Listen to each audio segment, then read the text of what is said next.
ഒരു ഗ്രാമത്തിൽ ഒരു കൃഷിക്കാരൻ ജീവിച്ചിരുന്നു. അയാൾ വളരെ പാവപ്പെട്ടവനായിരുന്നു. എല്ലാ ദിവസവും അധ്വാനിച്ച് കിട്ടുന്ന പണം കൊണ്ടാണ് അയാൾ ജീവിച്ചിരുന്നത്. ഒരു ദിവസം ജോലി കഴിഞ്ഞ് വൈകുന്നേരം വീട്ടിലെത്തിയപ്പോൾ അയാൾക്ക് വല്ലാതെ വിശന്നു.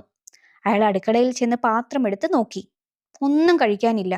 അയാൾ ആലോചിച്ചു, ഇന്ന് രാത്രി എന്താണ് പാചകം ചെയ്യുക? ആ സമയത്ത് അയാളുടെ കുടിലിന്റെ വാതിൽക്കൽ ഒരു കോഴി കരയുന്ന ശബ്ദം കേട്ടു. ഏ ഇതൊരു കോഴി കരയുന്ന ശബ്ദമാണല്ലോ. ആ, ഈ കോഴി ഇന്ന് എനിക്കൊരു നല്ല വിരുന്നാകുമെന്ന് തോന്നുന്നു, അയാൾ പറഞ്ഞു. കുറച്ച് ബുദ്ധിമുട്ടിയാണെങ്കിലും കൃഷിക്കാരൻ ആ കോഴിയെ പിടിച്ചു. ആ കോഴിയെ പാചകം ചെയ്യാൻ തുടങ്ങുമ്പോൾ ആ കോഴി പെട്ടെന്ന് സംസാരിച്ചു തുടങ്ങി. കൃഷിക്കാരാ, എന്നെ ഒന്നും ചെയ്യരുതേ, ഞാൻ നിന്നെ നന്നായി സഹായിക്കാം. അപ്പോൾ കൃഷിക്കാരൻ ആശ്ചര്യത്തോടെ പറഞ്ഞു, ഏ എന്താ ഇത്? ഈ കോഴി നന്നായി സംസാരിക്കുന്നുണ്ടല്ലോ. ശരി, അങ്ങനെയാണെങ്കിൽ നിന്നെ ഞാൻ കൊല്ലുന്നില്ല.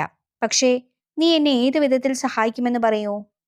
അപ്പോൾ കോഴി പറഞ്ഞു, നീ എന്നെ കൊല്ലാതെ വിടുകയാണെങ്കിൽ ദിവസവും ഒരു സ്വർണ്ണമുട്ട വീതം നിനക്ക് ഞാൻ തരാം. അപ്പോൾ കൃഷിക്കാരൻ ആശ്ചര്യത്തോടെ പറഞ്ഞു, സ്വർണ്ണമുട്ടയോ? അതും എല്ലാ ദിവസവും തരുമോ? പക്ഷേ ഈ കാര്യത്തിൽ എങ്ങനെയാ ഞാൻ നിന്നെ വിശ്വസിക്കുക?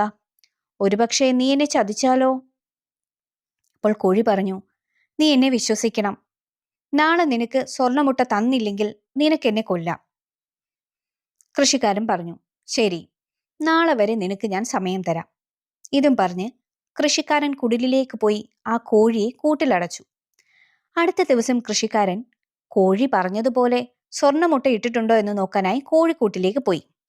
അവിടെ ചെന്നതും അയാൾ ഞെട്ടി. ഏ എന്താ ഇത്? ആശ്ചര്യമായിരിക്കുന്നുവല്ലോ, ഇത് ശരിക്കും സ്വർണ്ണമുട്ട തന്നെയാണല്ലോ. അയാൾ ആ മുട്ടയും എടുത്തുകൊണ്ട് ചന്തയിൽ വിൽക്കുവാനായി പോയി. സ്വർണ്ണമുട്ടയും കൊണ്ട് ലേലം തുടങ്ങി. ഇത് അത്ഭുതമാണ്, സ്വർണ്ണമുട്ടയാണ്, വാങ്ങിക്കൊള്ളൂ. ഇത് അതിശയമായ സ്വർണ്ണമുട്ട, വാങ്ങിക്കൊള്ളൂ. ഇത് കേട്ട് എല്ലാവരും സ്വർണ്ണമുട്ട കാണുവാനായി അയാളുടെ അടുത്തേക്ക് ഓടിക്കൂടി. ഒരാൾ പറഞ്ഞു, ആ സ്വർണ്ണമുട്ട എനിക്ക് വേണം. എത്ര പൈസ വേണമെങ്കിലും തരാം. അതെനിക്ക് തരൂ. പേടിക്കണ്ട, ഇത് നിങ്ങൾക്ക് തന്നെ തരാം. നാളെ ഇതുപോലെ മറ്റൊരു മുട്ടയും ഞാൻ കൊണ്ടുവരാം. എല്ലാവരും കാത്തിരുന്നോളൂ. കൃഷിക്കാരൻ ആ സ്വർണ്ണമുട്ട വിറ്റ് നല്ലൊരു തുക സമ്പാദിച്ചു. പിറ്റേ ദിവസം രാവിലെ എഴുന്നേറ്റ് കോഴി സ്വർണ്ണമുട്ട ഇട്ടിട്ടുണ്ടോ എന്ന് നോക്കുവാനായി കോഴിക്കൂട്ടിനടുത്തേക്ക് പോയി. ഇതാ വീണ്ടും അത്ഭുതം, ഇനിയും ഒരു സ്വർണ്ണമുട്ടയോ? ഇപ്പോൾ തന്നെ ഇതും വിറ്റുകളയണം. അയാൾ സന്തോഷം കൊണ്ട് തുള്ളിച്ചാടാൻ തുടങ്ങി. വീണ്ടും അയാൾ ആ മുട്ടയും കൊണ്ട് ചന്തയിലേക്ക് പോയി. അതിശയമായ സ്വർണ്ണമുട്ട, വാങ്ങിക്കൊള്ളൂ. അപ്പോഴേക്കും ഒരു സ്ത്രീ അയാളുടെ അടുത്തേക്ക് എത്തി. ഈ മുട്ട ഞാൻ വാങ്ങിക്കൊള്ളാം.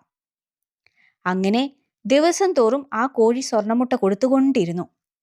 കോഴി കൊടുത്ത സ്വർണ്ണമുട്ടയും കൊണ്ട് ആ കൃഷിക്കാരൻ നിറയെ പണം സമ്പാദിച്ചു. അവൻ പണക്കാരനായി. അയാൾ ഭയങ്കര അഹങ്കാരിയായി മാറി തുടങ്ങി. ഓരോ ദിവസവും മുട്ട കൊണ്ടുപോയി വിൽക്കാൻ അയാൾക്ക് മടിയായി തുടങ്ങി.